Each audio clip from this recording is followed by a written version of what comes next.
Oh, loving Father, we thank you, we praise you. அன்பான ஆண்டவரே, நாங்கள் உம்மை போற்றுகின்றோம், உம்மை புகழ்கின்றோம். This morning we have come into your presence. இந்த காலை வேளையிலே நாங்கள் உமது திரு சமூகத்திலே கூடி இருக்கின்றோம். Speak to us your word. ஆண்டவரே, உம்முடைய வார்த்தையை எங்களுக்கு நீர் அனுப்பி எங்களோடு பேசும். Help us to change our thinking and help us to renew our mind. ஆண்டவரே, எங்களுடைய சிந்தனையை நாங்கள் மாற்றவும், சிந்தனையில் நாங்கள் புதுப்பிக்கப்படவும் செய்யும்.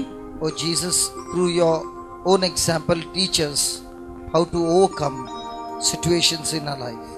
ஆண்டவராகிய இயேசுவே, நீர் உம்முடைய இறை அனுபவத்தின் மூலமாக எங்களுக்கு எங்கள் சூழ்நிலைகளிலே நாங்கள் எவ்வாறு வாழ வேண்டும் என்று எங்களுக்கு கற்றுத்தாரும். We thank you and we praise you, Father. உமக்கு நாங்கள் நன்றி செலுத்துகின்றோம், உம்மை போற்றுகின்றோம் தந்தையே. Believing that our lives will never be the same by the power of your word and by the power of your spirit. உம்முடைய வார்த்தையினாலும் உம்முடைய ஆவியின் வல்லமையினாலும் எங்கள் வாழ்க்கை இனிமேல் ஒருபோதும் கடந்த கால வாழ்க்கையைப் போல இருக்காது என்று நாங்கள் நம்புகின்றோம். Let your word bring change in our thinking. உம்முடைய வார்த்தை எங்களுடைய சிந்தனைகளிலே மாற்றத்தை கொண்டு வரட்டும். Let your word destroy every lies that is in our mind. எங்கள் எண்ணங்களிலே உள்ள பொய்களை எல்லாம் இந்த நாளிலே உமது வார்த்தை அழித்து போடட்டும். Let your word give us the victory that we are seeking for. நாங்கள் எந்த வெற்றியை தேடி இருக்கின்றோமோ அதை உம்முடைய வார்த்தை எங்களுக்கு தரட்டும். Let your word bring forth a relationship with you. உம்முடைய வார்த்தை எங்களுக்கும் உமக்கும் உள்ள உறவை புதுப்பித்து வளரச் செய்யும். We thank you and we praise you. ஆண்டவரே, உமக்கு நாங்கள் நன்றி செலுத்துகின்றோம், உம்மை போற்றுகின்றோம். Believing in faith that you have answered our prayer. விசுவாசத்தில் நீர் எங்களுடைய ஜெபத்திற்கு பதில் கொடுத்து விட்டீர் என்று நாங்கள் நம்பி நன்றி செலுத்துகின்றோம். In Jesus' name. ஆண்டவர் இயேசுவின் பெயரால். Amen. ஆமென். So Matthew chapter 26 verse 36 onwards. மத்தேயு சுவிசேஷம் 26வது அதிகாரம் 36வது வசனம் முதல். Then came Jesus with them unto a place called Gethsemane. பின்னர் இயேசு சீடர்களுடன் கெத்செமனி என்னும் இடத்திற்கு வந்தார். And he said to his disciples, our, sit you here while I go and pray yonder. நான் அங்கே போய் இறைவனிடம் வேண்டும் வரை இங்கே அமர்ந்திருங்கள் என்று அவர்களிடம் கூறி, And then he took with him Peter and the two sons of Zebedee and began to be sorrowful and very heavy. பேதுருவையும் செபதேயுவின் மக்கள் இருவரையும் தம்முடன் கூட்டிச் சென்றார். அப்போது அவர் துயரமும் மனக்கலக்கமும் அடையத் தொடங்கினார். Then said he unto them, My soul is exceedingly sorrowful, even unto death. Wait you here and watch with me. அவர், எனது உள்ளம் சாவு வருமளவுக்கு ஆழ் துயரம் கொண்டுள்ளது, நீங்கள் என்னோடு இங்கேயே தங்கி விழித்திருங்கள் என்று அவர்களிடம் கூறினார்.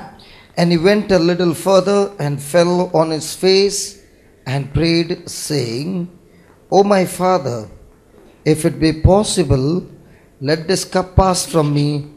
Nevertheless, not as I will, but as you will. பிறகு அவர் சற்று அப்பால் சென்று முகங்குப்புற விழுந்து, என் தந்தையே, முடிந்தால் இத்துன்பக் கிண்ணம் என்னை விட்டு அகலட்டும், ஆனாலும் என் விருப்பப்படி அல்ல, உம் விருப்பப்படியே நிகழட்டும் என்று கூறி இறைவனிடம் வேண்டினார். And he came to his disciples and found them asleep, and he said to Peter, What, could you not watch with me 1 hour? அதன் பின்பு அவர் சீடர்களிடம் வந்து அவர்கள் உறங்கிக் கொண்டிருப்பதை கண்டு பேதுருவிடம், 1 மணி நேரம் கூட என்னோடு விழித்திருக்க உங்களுக்கு வலுவில்லையா? Watch and pray that you enter not into temptation. உங்கள் மனம் ஆர்வமுடையதுதான், ஆனால் உடல் வலுவற்றது. எனவே சோதனைக்கு உட்படாதிருக்க விழித்திருந்து இறைவனிடம் வேண்டுங்கள் என்றார். The spirit indeed is willing, but the flesh is weak. உங்கள் மனம் ஆர்வமுடையதுதான், ஆனால் உடல் வலுவற்றது. This is the word of the Lord. இது ஆண்டவர் வழங்கும் அருள் வாக்கு. Praise God. Praise the Lord. Jesus is going through a battle in his life. ஆண்டவர் இயேசு அவருடைய வாழ்க்கையில் ஒரு பெரும் போராட்டத்திற்கு இடையே அவர் செல்கின்றார். For 3.5 years he has been going and doing the ministry. 3.5 வருடமாக அவர் இறை பணியை அவர் செய்து கொண்டு வந்தார். He has got 12 of his disciples. அவருக்கு 12 சீடர்கள் இருந்தார்கள். And in 3.5 years great signs, wonders, miracles and wonderful life. 3.5 வருட காலமாக அதிகமான அருஞ்செயல்களும் அடையாளங்களும் அற்புதங்களும் செய்து அவர் சுற்றி வந்தார். And we know that before he could go to the Garden of Gethsemane, there was a time when he had fellowship with his own disciples, the Last Supper. நமக்கு தெரியும், அவர் இந்த கெத்செமனி தோட்டத்திற்கு போவதற்கு முன்னால் அந்த 12 சீடர்களோடு அவர் உணவு அருந்தி அவர்களோடு ஒரு பெரிய ஒரு தொடர்பை அவர் ஏற்படுத்தி கொண்டார். They are all sitting for supper and he knows that the one who is sitting there is going to betray him. அவர்கள் எல்லாரும் அந்த கடைசி உணவுக்காக அமர்ந்திருந்தார்கள். அப்போது அவருக்கு தெரியும், அவரை காட்டிக் கொடுக்கணும் அந்த கூட்டத்தில் தான் இருக்கின்றான் என்று அவருக்கு தெரியும். He knows that everyone are going to abandon him. அவருக்கு தெரியும் எல்லோரும் அவரை விட்டுவிட்டு ஓடி போக போகின்றார்கள் என்று. Imagine he has been training for 3.5 years and now everybody is going to abandon him. பாருங்க, 3 வருஷம் அவர் சீடர்களுக்கு எல்லா விதமான பயிற்சியும் கொடுத்து கொண்டிருந்தார். ஆனால் இப்போது அவர்கள் எல்லோரும் அவரை விட்டுவிட்டு ஓடி போக போகின்றார்கள். In the natural he can see that it's going to be a great failure of his whole public ministry. இயற்கையிலே இந்த உலகத்திலே நாம் பார்க்க போனால் 3 வருடங்களாக அவர் செய்த அந்த இறை பணி ஒரு பெரிய தோல்வியை சந்திக்க போவதாக நமக்கு தோன்றும். And now he is preparing himself for his death. இப்போது அவர் தன்னுடைய மரணத்திற்காக தன்னை தயார் செய்து கொண்டிருக்கின்றார். Why is it so important that Jesus should die? ஆண்டவர் இயேசு மரிக்க வேண்டியது ஏன் அவ்வளவு முக்கியமானதாக இருக்கின்றது? And is it that he should die a natural death? அவர் ஒரு இயற்கையான மரணம் அவர் அடைய வேண்டுமா? Or should he be crucified? அல்லது அவரை சிலுவையில் அடித்துத்தான் அவரை சாகடிக்க வேண்டுமா? What is so special about the cross? இந்த சிலுவையை பற்றி எது மிகவும் முக்கியமானதாக தனித்தன்மை வாய்ந்ததாக இருக்கின்றது? I can see and I am sure there are many ladies who have got a cross made of gold and hanging on their chest. எனக்கு தெரியும், இங்கே இருக்கிற நிறைய பேர் ஒரு கோல்டு செயின், தங்க செயினில் ஒரு தங்கத்தாலான ஒரு சிலுவையை அவங்க நெஞ்சில் தொங்க விட்டுட்டு இருக்காங்கன்னு. It has become a symbol of holy, of godly. அது ஒரு பரிசுத்தமான தூய்மையான ஒரு சின்னம், அடையாளம் ஆக இருக்கின்றது. But that was not the case during the time of Jesus. ஆனால் ஆண்டவர் இயேசு வாழ்ந்த காலத்திலே அது அப்படிப்பட்ட ஒரு சின்னமாக காணப்படவில்லை. During the time of Jesus, the worst criminal would be crucified on the cross. ஆண்டவர் இயேசு வாழ்ந்த காலத்திலே மிக மோசமான ஒரு குற்றவாளி தான் அந்த சிலுவை மரணத்திற்கு தீர்ப்பிடப்படுவான். Like in today's world, they will put a person on an electric chair. இந்த காலகட்டத்திலே ஒரு மின்சார நாற்காலியிலே இப்படிப்பட்ட குற்றவாளிகளை உட்கார வைப்பார்கள். Or they will put a rope around the neck and hang a person. அல்லது ஒரு கயிறை கழுத்திலே கட்டி அவர்களை தூக்கு மேடைக்கு அனுப்புவார்கள். So it was a worst symbol. அது மிக மிக மோசமான ஒரு அடையாளமாக இருந்தது. Then how come it has changed into such a wonderful blessing? அது எப்படி இவ்வளவு ஒரு அற்புதமான ஆசீர்வாதமாக மாறி போனது? Praise the Lord. Praise the Lord. What is so special about the cross? இந்த சிலுவையை பற்றிய அப்படியான ஒரு தனி சிறப்பு என்ன? Jesus is preparing himself to go to the cross. ஆண்டவர் இயேசு தன்னையே அவர் இந்த சிலுவைக்கு போவதற்காக தயாரித்துக் கொண்டிருக்கின்றார். According to the word of God in the Old Testament, when a person is under curse of God, he is nailed on the cross. பழைய ஏற்பாட்டு காலத்திலே அந்த கால வழக்கத்தின்படி யாராவது ஒருவர் ஆண்டவருடைய சாபத்துக்கு அவர்கள் அடிமைப்பட்டிருந்தார்கள் என்றால், சாபம் அவர்களுக்கு இருந்ததென்றால் இத்தகைய சாவுக்கு அவர்கள் தீர்ப்பிடப்படுவார்கள். Praise God. Praise the Lord. So the word of God also says in the Old Testament that when you disobey God, you are under a curse. பழைய ஏற்பாடும் இவ்வாறு சொல்கின்றது, நீங்கள் எப்பொழுது ஆண்டவருடைய திருச்சட்டத்திற்கு கீழ்ப்படிய மறுக்கின்றீர்களோ, கீழ்ப்படியாமல் இருக்கின்றீர்களோ, அப்போது நீங்கள் சாபத்துக்கு உட்பட்டவர்கள் என்று கூறுகின்றது. What is the meaning of the word curse? சாபம் என்றால் என்ன? Curse means a power by which you are going to fail and be defeated and be in all kinds of destruction and death. சாபம் என்று கூறும்போது நீங்கள் எல்லா வகையான அழிவுக்கும் எல்லா வகையான துன்பத்திற்கும் காரணமாக நீங்கள் போகின்றீர்கள் என்று அதற்கு ஒரு அடையாளமாக இருப்பதுதான் இந்த சாபம் என்பது. So why Jesus had to die on the cross? பின் ஏன் ஆண்டவர் இயேசு இந்த சிலுவையிலே மரணம் அடைய வேண்டும்? Because every one of us have sinned, and the punishment of our sin would be a curse, and the curse would lead us to be crucified on the cross. நாம் எல்லோரும் பாவம் செய்தோம். அந்த பாவத்தின் விளைவாக நம்மேல் சாபம் இருக்கின்றது. அந்த சாபத்தை எல்லாம் ஆண்டவர் இயேசு தன்மீது சுமந்து அவர் இந்த சிலுவையிலே அவர் அறையப்பட்டு அவர் அதை சுமக்க வேண்டும். And that is why Jesus came onto this planet earth to give up his life so that you and I can receive his life. அதனால் தான் ஆண்டவர் இயேசு விண்ணகத்தை விட்டு இந்த நாம் வாழுகின்ற உலகத்திற்கு வந்து இந்த சாபத்தை தன்மையில் ஏற்று நாம் ஆசீர்வாதத்தை பெற்றுக்கொள்ள வேண்டும் என்று இதை அவர் ஏற்றுக்கொண்டார். So Jesus came to save us. ஆண்டவர் இயேசு இந்த உலகத்திற்கு நம்மை காப்பாற்றுவதற்காக மீட்பதற்காக வந்தார். How can he die on the cross and I be saved? அவர் எப்படி இந்த சிலுவையிலே மரித்து நான் எப்படி காப்பாற்றப்படுவேன், மீட்கப்படுவேன்? How can he die on the cross and I be saved? அவர் எப்படி இந்த சிலுவையிலே மரிக்கும்போது நான் மீட்படைய முடியும்? Can anybody tell me? யாராவது சொல்ல முடியுமா? Hello, you hang a cross around your neck. நீங்க கழுத்திலலாம் அந்த சிலுவையை தொங்க விட்டுட்டு உட்கார்ந்திருக்கீங்க. How can Jesus die on the cross and save me? எப்படி ஆண்டவர் இயேசு அந்த சிலுவையிலே மரணத்தை ஏற்றுக்கொண்டு என்னை அவர் காப்பாற்ற முடியும், மீட்க முடியும்? How can Jesus take my sins in his body and forgive me?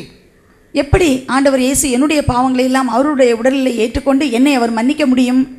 The Bible teaches us, இந்த பைபிள் நமக்கு கற்றுக் கொடுக்கின்றது, when Adam disobeyed God, ஆதாம் ஆண்டவருக்கு கீழ்ப்படிய மறுத்தபோது, when Adam disobeyed God, ஆதாம் ஆண்டவருக்கு கீழ்ப்படியாமல் இருந்தபோது sin came inside of him, பாவம் அவனுக்குள் வந்தது.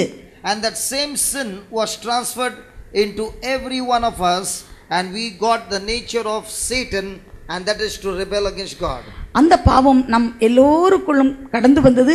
அதனால் நாம் சாத்தான் நமக்குள் வந்து நாம் ஆண்டவருக்கு கீழ்ப்படிய மறுக்கின்ற சூழ்நிலை உருவானது. Praise the Lord. Praise the Lord. Hallelujah. Hallelujah. So when we were made to be we were made sinners, we were made sinners. நாம் பாவிகளாக மாற்றப்பட்டோம். We did not commit sin, நாம் பாவம் செய்யவில்லை, but we were planted with the nature of sin. ஆனால் பாவத்தின் இயல்பு நம்முள் விதைக்கப்பட்டுள்ளது. So the Bible teaches us what Adam did had an effect on us. Bible இவ்வாறு சொல்கின்றது, ஆதாம் என்ன செய்தாரோ அதன் விளைவு நமக்குள் இருக்கின்றது என்று. In the same way, அதே மாதிரிதான் what Jesus did for us, ஆண்டவர் இயேசு நமக்காக என்ன செய்தாரோ also have an effect on us. அந்த செயலின் விளைவு, அதனுடைய விளைவு நம்மில் இருக்கின்றது, பாதிப்பு நம்மில் இருக்கின்றது. A big question arises in your mind. இப்போ உங்க எண்ணத்திலே ஒரு பெரிய கேள்வி எழுகின்றது. How can Jesus who died on the cross win the battle? எப்படி ஆண்டவர் இயேசு இந்த சிலுவையிலே தொங்கி மரணமடைந்து பின்பு அவருடைய இந்த போராட்டத்தில் வெற்றி பெற்றார் என்று? If there is a fight between the two people, ரெண்டு பேர் சண்டை போட்டாங்கன்னு வைத்துக் கொள்வோம். The person who is killed never wins, he loses the battle. யார் அந்த சண்டையிலே இறந்து போகின்றார்களோ அவர்கள் ஒருபோதும் வெற்றி அடைவதில்லை, அவர்கள் அந்த பந்தயத்திலே தோற்று போகின்றார்கள். But when it came to Jesus, ஆனால் ஆண்டவர் இயேசுவை பொறுத்தமட்டில், Jesus died on the cross, ஆண்டவர் இயேசு சிலுவையிலே மரணமடைந்தார், and he won the battle. ஆனால் அவர் அந்த போராட்டத்தில் வெற்றி பெற்றார். How come? அது எப்படி? So how did he win? எப்படி அவர் வெற்றி பெற்றார்? We both are fighting. நாங்க ரெண்டு பேரும் சண்டை போடுறோம். and I am suffering. நான் வந்து அதில் எனக்கு காயெல்லாம் வந்து காயப்பட்டு கஷ்டப்படுறேன். And she is beating and beating. அவங்க அடிச்சிட்டே இருக்காங்க. And I am suffering. எனக்கு ரொம்ப கஷ்டமா இருக்கு. That means I will win. அப்படின்னா நான் வெற்றி பெற்றேன்னு அர்த்தமா? How did Jesus win? அப்போ ஆண்டவர் இயேசு எவ்வாறு வெற்றி பெற்றார்? Resurrection. Through resurrection. Resurrection is the effect of his victory. அவருடைய வெற்றியினுடைய அந்த ஒரு விளைவுதான் உயிர்ப்பு. Because he won, he rose from the dead. அவர் வெற்றி பெற்றார், அதனால் அவர் உயிர்த்தெழுந்தார். But how did he win? ஆனால் அவர் எப்படி வெற்றி பெற்றார்?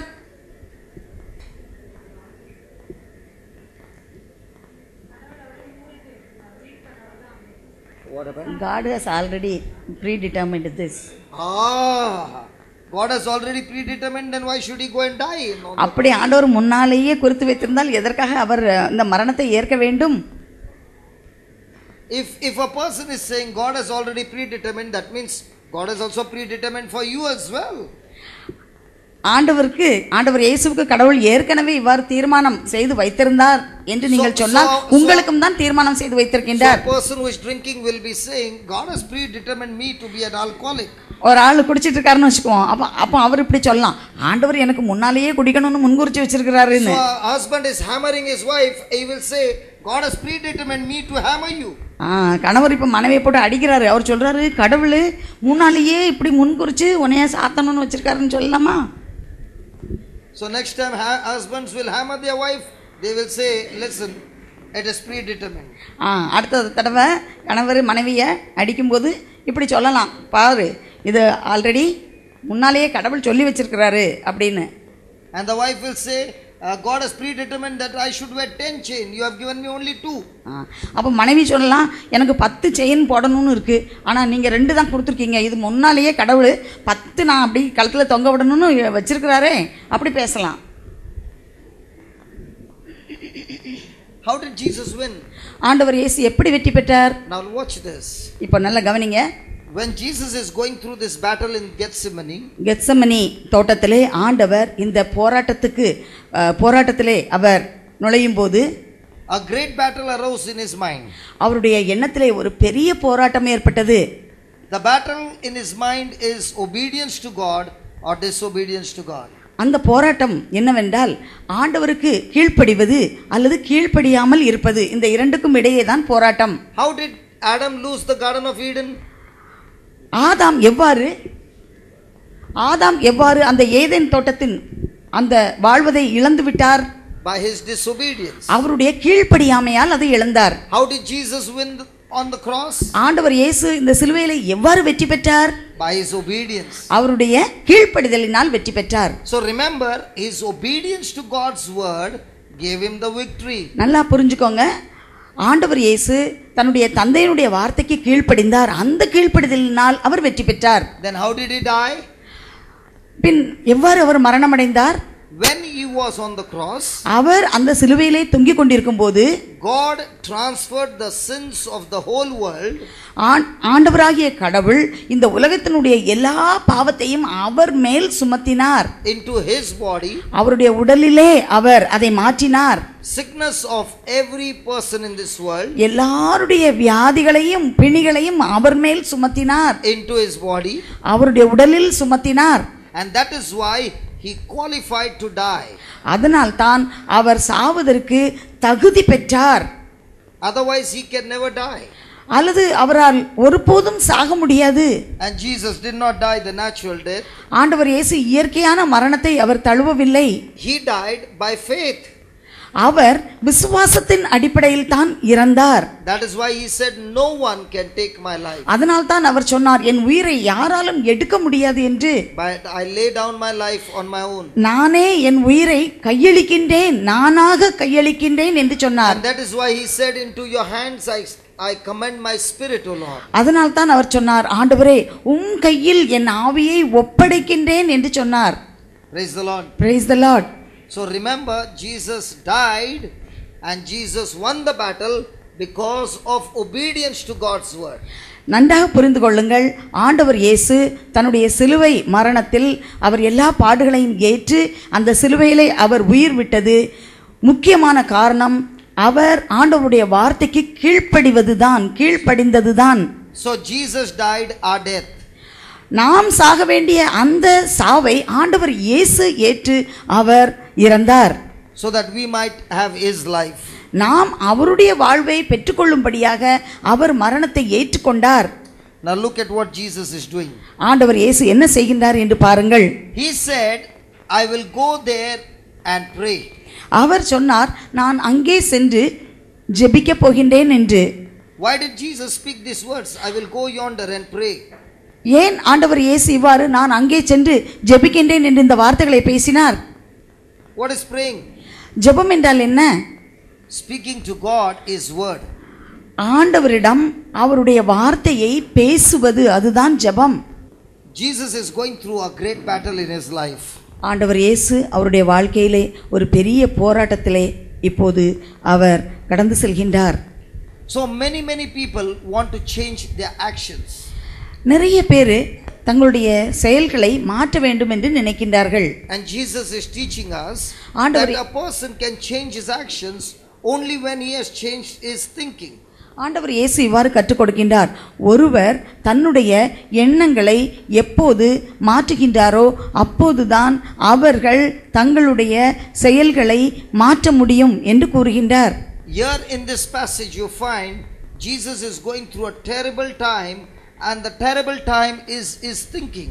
இந்த பகுதியிலே நீங்கள் பார்க்கலாம், ஆண்டவர் இயேசு மிக துன்பமான ஒரு நேரத்தை கடந்து சென்றார். அந்த நேரத்திலே அவர் யோசிக்கின்றார்.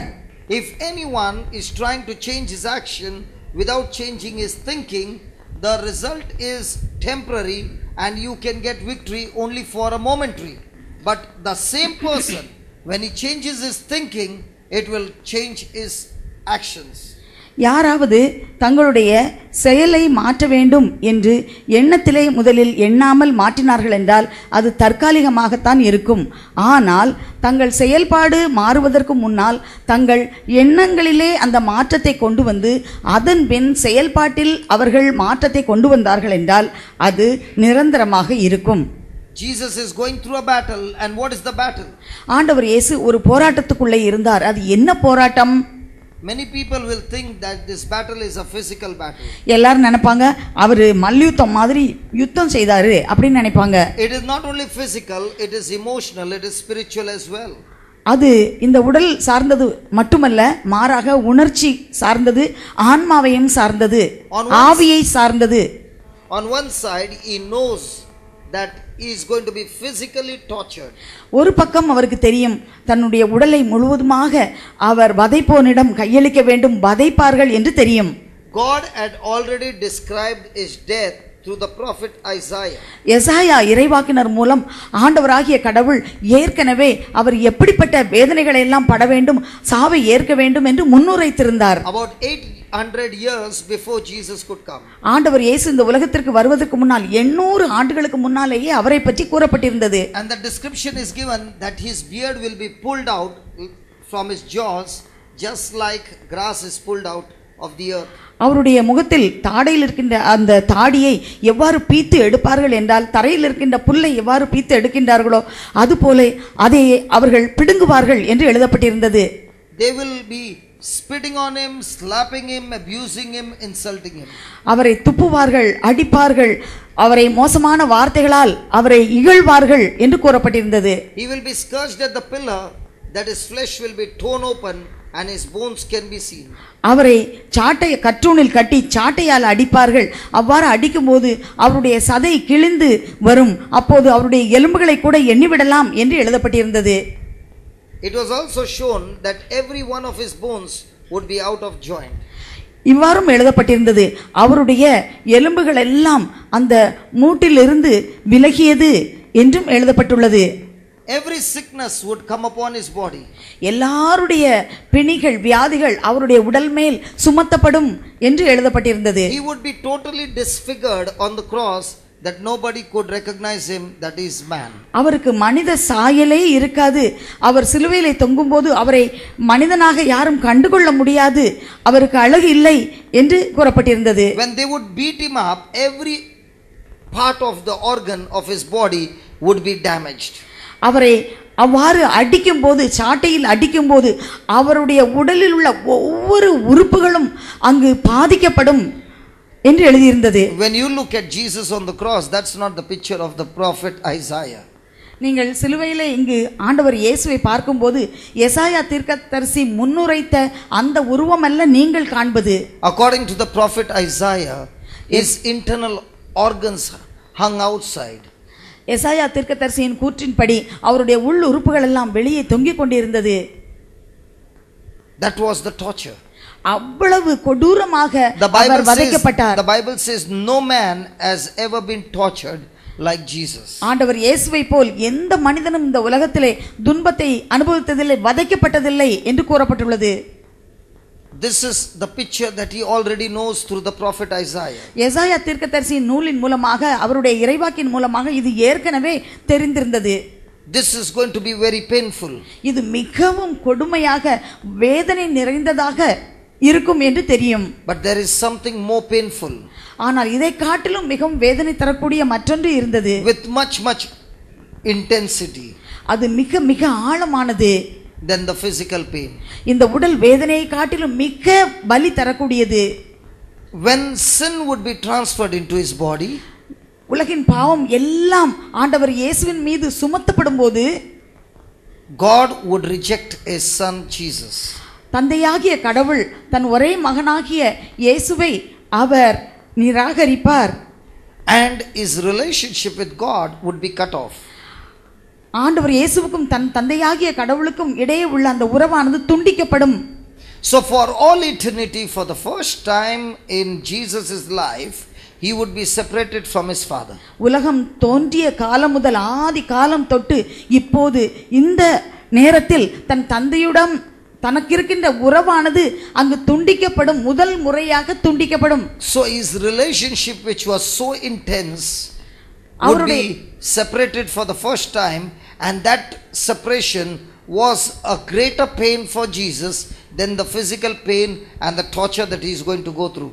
தன் தந்தையாகிய கடவுளோடு தான் கொண்டிருந்த அந்த நெருங்கிய உறவு முதல் முறையாக துண்டிக்கப்படும் என்பதை அறிந்த இயேசு தான் தன் உடலிலே படக்கூடிய அந்த வேதனையை காட்டிலும் இந்த வேதனை மிக அதிகமாக கொடூரமாக கொடுமையானதாக இருந்ததை அவர் உணர்ந்தார். Through the prophecies he already knew what he was going through.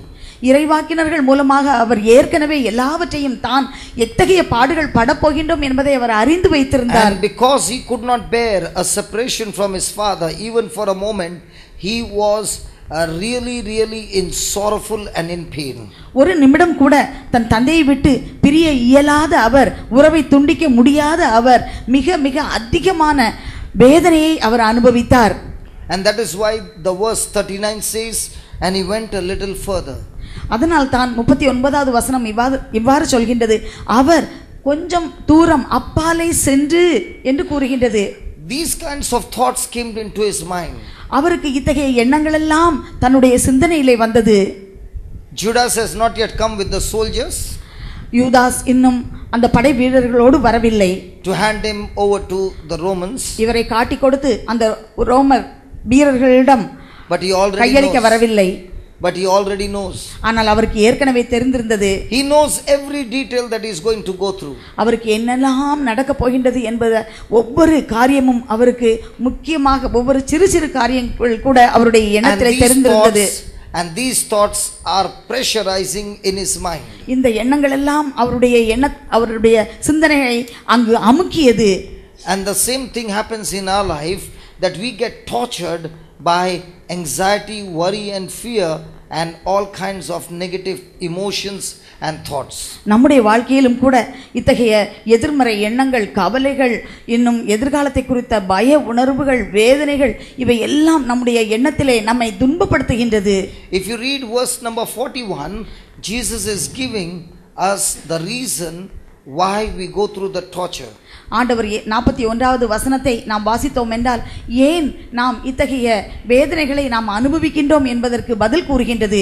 He is saying, watch and pray that you do not fall, that you do not enter into temptation. ஆண்டவர் சொல்கின்றார், நீங்கள் விழித்திருந்து ஜெபியுங்கள், சோதனைக்கு உட்படாதிருக்க விழித்திருந்து ஜெபியுங்கள் என்று சொல்கின்றார். What is the temptation?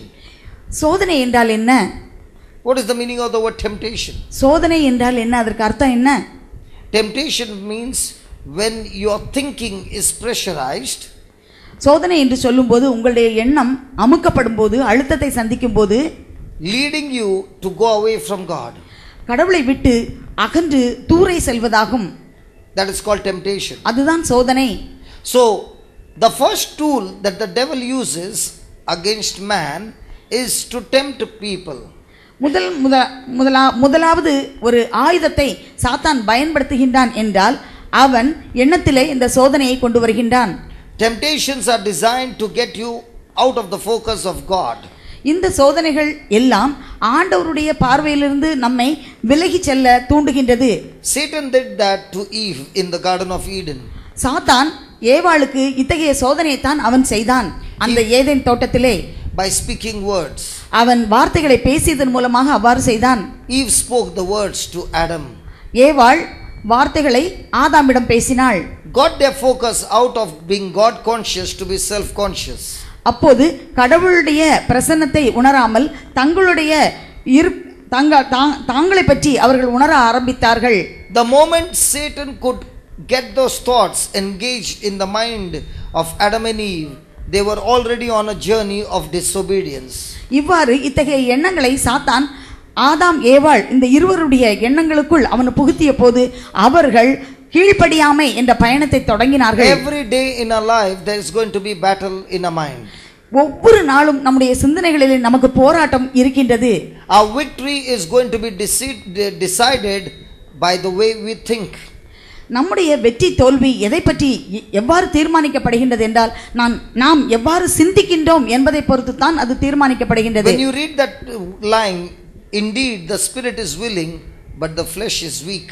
இங்கு இந்த வரிகளை நாம் வாசிக்கும் போது உங்கள் மனம் ஆர்வமுடையதுதான், ஆனால் உடல் வலுவற்றது. Jesus is giving us an answer and he's saying Satan is not the real culprit for your defeat, but your own flesh or your own wrong thinking or your own carnal thinking or your own thinking that is contradicting to God's word is your real enemy. இங்கு ஆண்டவர் நம்முடைய சோதனைக்கான அந்த காரணத்தை அவர் விளக்குகின்றார். இந்த சோதனைக்கான காரணம் சாத்தான் அல்ல, மாறாக உங்களுடைய சிந்தனை, உங்கள் ஊனியல்பின் இச்சைகள், அதன் விளைவாக ஏற்பட்ட சிந்தனைகள் தான் உங்களை இந்த சோதனைக்கு உட்படுத்துகின்றது என்று ஆண்டவர் இயேசு விளக்கம் கூறுகின்றார். Many Christians will blame the devil for their defeat. நிறைய பேர் என் வாழ்க்கையில் தோல்வி ஏற்பட்டதுக்கு காரணம் சாத்தான் தான், அலகை தான் என்று கூறுவார்கள். But Jesus is showing that in his own battle it was not the devil, it was the thoughts that were coming and making him entertain those thoughts so that he can go out of the will of God, and that thought was the real enemy. ஆண்டவர் இயேசு தன்னுடைய சொந்த வாழ்க்கையின் மூலமாக, தன்னுடைய போராட்டத்தின் மூலமாக நமக்கு இந்த சோதனை சாத்தானிடமிருந்து வரவில்லை என்பதற்கு விளக்கம் கொடுக்கின்றார். ஒருவனுடைய சிந்தனைகள், அந்த சிந்தனைகள் அவனை திரும்ப அந்த சூழ்நிலைகளை மனதிலே புகுத்தி அவனை ஆண்டவரிடமிருந்து பிரித்து இந்த சோதனைக்கு உட்படுத்துகின்றது என்று கூறுகின்றார். Your thoughts decide your victory or your failure. உங்களுடைய எண்ணங்கள் தான் உங்களுடைய வெற்றியையும் தோல்வியையும் தீர்மானிக்கின்றது. Every time you think things in line with the word of God, you're victorious, and the moment you start thinking anything that is contradicting to God's word, you are on a journey of defeat.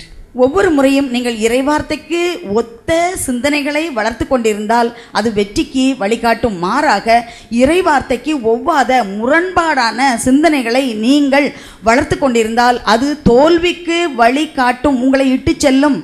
That is why when a Christian blames the devil for their defeat, the devil is very happy, because the Christian says it is not I who is responsible, but it is the devil who is responsible. And such Christians are always living a life of defeat because they fail to take responsibility of their defeat. கிறிஸ்தவர்கள் இவ்வாறு சொல்வார்கள், என்னுடைய வாழ்க்கைக்கு தோல்விக்கு காரணம் சாத்தான் தான் என்று.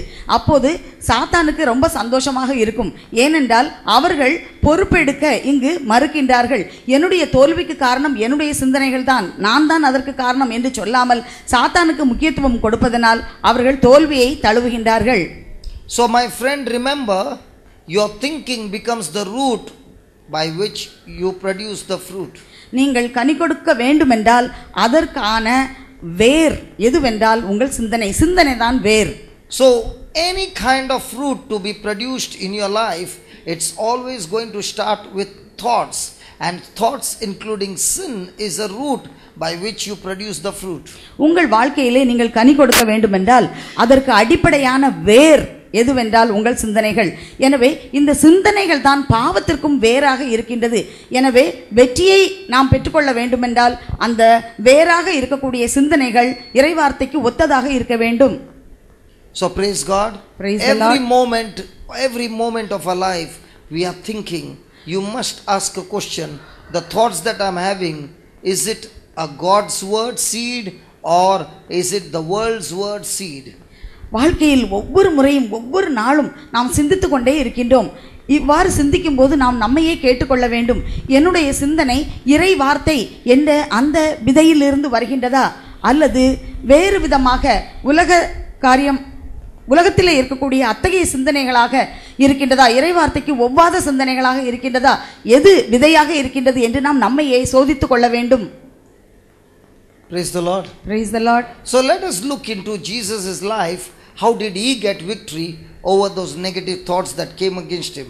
ஆண்டவர் இயேசு அவருக்கு வந்த எதிர்மறை சிந்தனைகளிலிருந்து எவ்வாறு அவர் வெற்றி பெற்றார் என்று இந்த பைபிளிலிருந்து நாம் கற்றுக்கொள்வோம். Before we go there, is it clear what Jesus is saying? Satan is not the real culprit for your defeat. Your own thinking or your fleshy thinking or your carnal thinking or any thought that is contradicting to God's word is the real culprit for your defeat. இப்போ ஆண்டவர் இயேசு உங்களுக்கு கற்றுக் கொடுப்பது உங்களுக்கு புரிகின்றதா? உங்கள் வாழ்க்கையிலே தோல்விக்கு முக்கியமான காரணம் சாத்தான் இல்லை, மாறாக உங்களுடைய சிந்தனை தான் உங்கள் வெற்றி தோல்வியை தீர்மானிக்கின்றது. நீங்கள் தோல்வி அடைகின்றீர்கள் என்றால் அது உங்களுடைய சிந்தனை. அந்த சிந்தனை ஊனியல்பின் அடிப்படையிலே இருக்கலாம் அல்லது அந்த சிந்தனை இறைவார்த்தைக்கு ஒவ்வாத சிந்தனையாக முரண்பாடான சிந்தனையாக இருக்கலாம். அப்படிப்பட்ட சிந்தனையில் நாம் இருந்தோம் என்றால் நமக்கு ஏற்படுவது தோல்வி. இதற்கு காரணம் சாத்தான் அல்ல, மாறாக உங்கள் சிந்தனையே என்று ஆண்டவர் சொல்கின்றார். Is that clear?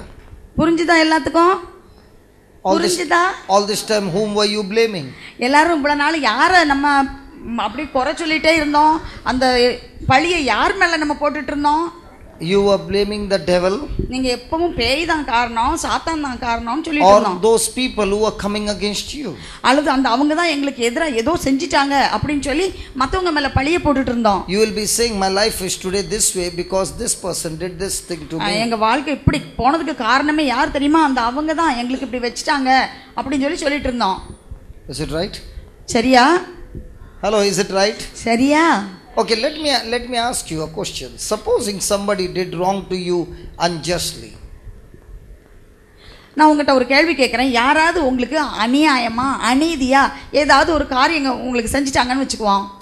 Somebody came against you. உங்களுக்கு எதிராக ஒருத்தங்க வந்துட்டாங்க.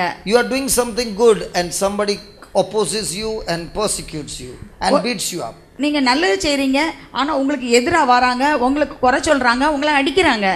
Can you win? உங்களுக்கு வெற்றி பெற முடியுமா? உங்களுக்கு வெற்றி பெற முடியுமா? You are in the office. நீங்க ஆபீஸ்ல இருக்கீங்க. You are doing everything good. நீங்க எல்லாம் நல்லது பண்ணிட்டு இருக்கீங்க. And somebody does something fishy and because of which you lose your job. யாரோ ஒருத்தர் உங்களுக்கு எதிரா தெரியாம கள்ளதனமா உங்களுக்கு எதிரா காரியம் செய்து அதனால நீங்க உங்களுடைய வேலையை இழந்துட்டீங்க. Can your life still be victorious? உங்களுடைய வாழ்க்கை ஒரு வெற்றி வாழ்க்கையா இருக்குமா? Or will you be sitting grumbling and crying and saying, God, where are you? நீங்க ஒரு பக்கத்துல உட்கார்ந்து முணுமுணுத்து அழுது, ஆண்டவரே ஏன் இப்படி நடந்தது, நீர் எங்க இருக்கிறீர் அப்படி செய்வீங்களா? Let us learn something practical. நம்ம நடைமுறை வாழ்க்கைக்கு ஏற்றதாக நாம் கற்றுக்கொள்வோம். 1 Peter 3:9. 1 பேதுரு 3:9. So from now on, if somebody comes against you or does anything wrong to you, you will win. யாராவது உங்களுக்கு எதிராக வந்து உங்களுக்கு எதிரான காரியங்களை அவர்கள் செய்தால் நீங்கள் வெற்றி பெறுவீர்கள். Do you want to win? உங்களுக்கு வெற்றி பெறணுமா? Hello, do you want to win? உங்களுக்கு எல்லாத்துக்கும் வாழ்க்கையில வெற்றி வேணுமா?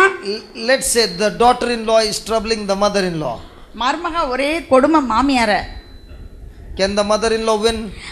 அந்த மாமியாருக்கு வெற்றி பெற முடியுமா? In Nagarkoil, it doesn't happen. Nagercoil இப்படி நடக்கிறதே கிடையாது. Only the son-in-law troubles the father-in-law. மருமகன் தான் மாமனாரை போட்டு கொளுத்துறாரு. There is always love between the daughter-in-law and the mother-in-law. மாமியார் மருமகளுக்கு இடையில அப்பா ஒரே அன்பு வழியுது. What is appa? So much love. Oh, hallelujah. Hallelujah. I want to ask you, supposing in a relationship, mother-in-law, father-in-law, or whatever, and there is so much of opposition and so much of unjust suffering put, can the person who is going through this unjust suffering win the battle? இப்போ உங்க வாழ்க்கையில மாமியார் மருமகன் மாமனார் அல்லது மகா அம்மா அப்படிப்பட்ட நிறைய உறவுகள் இருக்கு. இந்த உறவுகளில் நீங்கள் நல்லது செய்கிறீங்க, ஆனால் உங்களுக்கு அநீதி, உங்களுக்கு பயங்கர கஷ்டம், இப்படி ஒரு சூழ்நிலையில் நீங்கள் இருக்கும்போது நீங்கள் வெற்றி பெற முடியுமா? என் வாழ்க்கை நல்ல வெற்றி வாழ்க்கை அப்படி சொல்ல முடியுமா? There are a lot of daughter-in-laws, there are no mother-in-laws, only a few mother-in-law behind. இங்கே நிறைய மருமகள் நிறைய பேர் இருக்காங்க, கொஞ்சம் மாமியார் தான் இருக்காங்க போல. The daughter-in-laws don't want to open their mouth. அதனால் மருமகள்லாம் வாயை திறக்க அவங்களுக்கு சம்மதம் இல்லை. If I open my mouth in the church, when I go back home, there will be another problem. இங்கே வாயை திறந்துட்டு போனேன்னா வீட்டுக்கு போனால் மாமியார் கூட வேறொரு பிரச்சனை வரும். Come on, can you win? உங்களால் வெற்றி பெற முடியுமா? Here is the Lord teaching you how to win. ஆண்டவர் நமக்கு கற்றுக் கொடுக்கின்றார் நாம் எவ்வாறு வெற்றி வாழ்க்கை வாழ முடியும் இந்த சூழ்நிலையில். Read 1 Peter chapter 3 verse 9. 1 பேதுரு 3வது அதிகாரம் 9வது வசனம். Do not repay evil for evil, தீமைக்கு பதில் தீமை செய்யாதீர்கள், or an insult for insult, பழிச்சொல்லுக்கு பழிச்சொல் கூறாதீர்கள், but repay with a blessing. மாறாக ஆசி கூறுங்கள். Are there any Christians here? இங்க கிறிஸ்தவங்க இருக்கீங்களா? கிறிஸ்தவங்க இருக்கீங்களா? Any at least one Christian? ஒரே ஒரு கிறிஸ்தவங்களாவது இங்க இருக்கீங்களா? Any Christian here? கிறிஸ்தவங்க இருக்கீங்களா? Hello, any Christian? Now those who call themselves a Christian, யாரெல்லாம் நான் கிறிஸ்தவன் என்று தங்களை அழைத்துக் கொள்கின்றார்களோ, the Bible says, பைபிள் இவ்வாறு சொல்கின்றது, for to this you have been called. இதற்குத்தான் நீங்கள் அழைக்கப்பட்டிருக்கின்றீர்கள். It is there. தீமைக்கு பதில் தீமை செய்யாதீர்கள், பழிச்சொல்லுக்கு பழிச்சொல் கூறாதீர்கள், மாறாக ஆசி கூறுங்கள். Is it there? To this you have been called. ஏனென்றால் கடவுள் வாக்களித்த ஆசியை உரிமையாக்கிக் கொள்வதற்கே அழைக்கப்பட்டிருக்கிறீர்கள். It is there. இருக்குதா? So anybody who says I'm a Christian, the Bible says you got some qualification. யாரு நான் ஒரு கிறிஸ்தவன் அப்படின்னு சொல்றாங்களோ அவங்களுக்கு சில தகுதிகள் இங்க குறிப்பிடப்பட்டிருக்கிறது. What is the qualification of a Christian? என்ன தகுதிலாம் அவங்களுக்கு இருக்கணும்? People of this world will hate you, இந்த உலகத்தில் உள்ளவர்கள் உங்களை வெறுப்பார்கள், abuse you, உங்களை பழிச்சொல் கூறுவார்கள், insult you, உங்களை அலட்சியப்படுத்தி அவமானப்படுத்துவார்கள், reject you, உங்களை வெறுப்பார்கள், உங்களை நிராகரிப்பார்கள், beat you, உங்களை அடிப்பார்கள், kill you, உங்களை கொல்வார்கள். and to this all you have been called. இது எல்லாத்துக்கும் தான் நீங்கள் அழைக்கப்பட்டிருக்கிறீர்கள். If these things are not happening in you, then there is something wrong in your Christianity. இது எல்லாம் உங்க வாழ்க்கையில நடக்கலனா உங்க கிறிஸ்தவ வாழ்க்கையில ஒரு கோளாறு இருக்கு. Hello, I'm not saying, the Bible is saying. நான் சொல்லல, பைபிள் தான் அப்படி சொல்லுது. Your very calling to be a Christian means உங்களை எதற்காக கிறிஸ்தவங்களா கடவுளை அழைச்சிருக்கிறாரோ அந்த அழைப்பிலேயே darkness is supposed to hate the light. வெளிச்சமானது இருளை அகற்ற வேண்டும். So wherever you go, there has to be opposition. எங்கெல்லாம் நீங்க போறீங்களோ அங்கெல்லாம் எதிர்ப்பு இருக்கும். Because when light shines, it destroys darkness and many people are saved. ஏனென்றால் நீங்கள் ஒளியாக செல்லும் போது அங்கிருக்கின்ற இருள் அகல்கின்றது, அநேக பேர் உங்களால் மீட்பு பெறுகின்றார்கள். So Satan has to come against you and try to trouble you. எனவே சாத்தான் உங்களுக்கு எதிராக வர வேண்டும், உங்களை துன்பப்படுத்த வேண்டும். So when Satan is using his agents against you, the Bible says you must be quick to bless them. சாத்தான் உங்களுக்கு எதிரான ஆயுதங்களை பயன்படுத்தும் போது பைபிள் சொல்கின்றது நீங்கள் மிக வேகமாக ஆசீர்வதிக்க வேண்டும் என்று, ஆசி கூற வேண்டும் என்று. Whom do we like to bless? நமக்கு யாரை ஆசீர்வதிக்க விருப்பம்? Those who love you. நம்மை யார் அன்பு செய்கின்றார்களோ அவர்களை ஆசீர்வதிக்க நமக்கு விருப்பம். Those who do good to you. யாரெல்லாம் நமக்கு நன்மை செய்கின்றார்களோ அவர்களை ஆசீர்வதிக்க விருப்பம். Those who help you. யாரெல்லாம் நமக்கு உதவி செய்கின்றார்களோ அவர்களை ஆசீர்வதிக்க விருப்பம். But God's word is saying what? ஆனால் ஆண்டவருடைய வார்த்தை என்ன சொல்கின்றது? You must bless those who come against you. உங்களுக்கு எதிராக வருகின்றவர்களுக்கு ஆசி கூறுங்கள். Those who reject you. உங்களை வேண்டாம் என்று வெறுப்பவர்களுக்கு ஆசி கூறுங்கள். And if you do that, நீங்கள் அப்படி செய்தால், the Bible says, பைபிள் சொல்கின்றது, you shall inherit a great blessing. நீங்கள் மிகப்பெரிய ஆசீர்வாதத்தை உரிமை சொத்தாக்கிக் கொள்வீர்கள் என்று சொல்கின்றது. Okay, let me ask you, what is the meaning of the word blessing? நான் உங்கள்கிட்ட ஒரு கேள்வி கேட்கட்டும். blessing ஆசீர்வாதம்னா என்னது? You got good health. உங்களுக்கு நல்ல சுகம் இருக்குது. You got a good spouse. உங்களுக்கு நல்ல கணவர் இருக்காங்க. Good married life. உங்களுக்கு நல்ல திருமண வாழ்க்கை. Good daughter. உங்களுக்கு நல்ல மகா. Good car. உங்களுக்கு நல்ல காரு. Good job. உங்களுக்கு நல்ல வேலை. Good bank balance. உங்களுக்கு நல்ல பேங்க்ல நிறைய பணம். Is it a blessing? இதெல்லாம் ஆசீர்வாதமா? இதெல்லாம் ஆசீர்வாதமா? Then what is a blessing? அப்போ ஆசீர்வாதம்னா என்னது? So the car is not a blessing? Car ஒரு பெரிய ஆசீர்வாதம் இல்லையா? Your mummy daddy is not a blessing? அம்மா அப்பா உங்களுக்கு ஆசீர்வாதம் இல்லையா? Good husband is not a blessing? நல்ல கணவர் ஆசீர்வாதம் இல்லையா? Nice gold chain. அந்த நல்ல ஒரு கோல்டு செயின் இருக்குது, இது ஆசீர்வாதம் இல்லையா? Hello? Your husband is not a blessing, okay. உங்க கணவர் உங்களுக்கு ஆசீர்வாதம் இல்ல, சரி. Your children are not a blessing. உங்க பிள்ளைங்க எல்லாம் உங்களுக்கு ஆசீர்வாதம் இல்ல, சரி. Ask them, your translation ஆசீர்வாதமா நான் சொல்றது புரியலையா? Your translation is not correct. Translation சரியே இல்ல, புரியவே மாட்டேங்குது, முழிக்கிறாங்க அப்படி. இதெல்லாம் ஆசீர்வாதம் இல்லையா? கணவர் ஆசீர்வாதம் இல்லையா? சொல்லுங்க வாயை திறந்து. Now why are you saying cholem? Say their simplicity. Tell me cholem. சொல்லுங்க. Cholem. Is it Ashirwad or no? Come on, yes or no? The answer is no. பதில் வந்து இல்லை. What you said Ashirwadam is the fruit of the Ashirwadam. நீங்க ஆசீர்வாதம் சொல்றது ஆசீர்வாதத்தின் கனிகளை சொல்றீங்க. What is the meaning of the word blessing? ஆசீர்வாதம்னா என்ன? Blessing is the power given to you by God to produce all these fruit.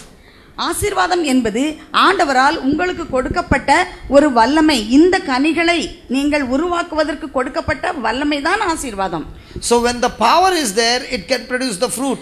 அந்த சக்தி வல்லமை உங்களுக்குள் இருந்தால் நீங்கள் இந்த கனிகளை உருவாக்குவீர்கள். That is why in the Old Testament, அதனால் தான் இந்த பழைய ஏற்பாட்டிலே they would not fight for property. அந்த காலத்தில் உள்ள மக்கள் சொத்துக்காக சண்டை போட மாட்டாங்க. But they would fight for blessing. ஆனா ஆசீர்வாதத்தை பெற்றுக்கொள்ளத்தான் அவர்கள் சண்டை போடுவார்கள். In the new world now, இந்த நவீன காலத்துல they don't want blessing. அவங்களுக்கு ஆசீர்வாதமே வேண்டாம். They want property. Only அவங்களுக்கு சொத்து மட்டும் போதும். Because they do not understand the meaning of the word blessing. ஏனென்றால் ஆசீர்வாதம்ங்கற வார்த்தைக்கு அவங்களுக்கு பொருள் புரிந்து கொள்ள முடியவில்லை. Let's say you don't have anything in your life. உங்க வாழ்க்கையில you are very very poor. உங்களுக்கு ஒண்ணுமே இல்ல, ரொம்ப வறுமை, உங்களுக்கு கஷ்டத்துல இருக்கீங்க. But the blessing of God is on you. ஆனால் ஆண்டவருடைய ஆசீர்வாதம் உங்களிடத்திலே இருக்கின்றது. In no time you will begin to prosper in everything.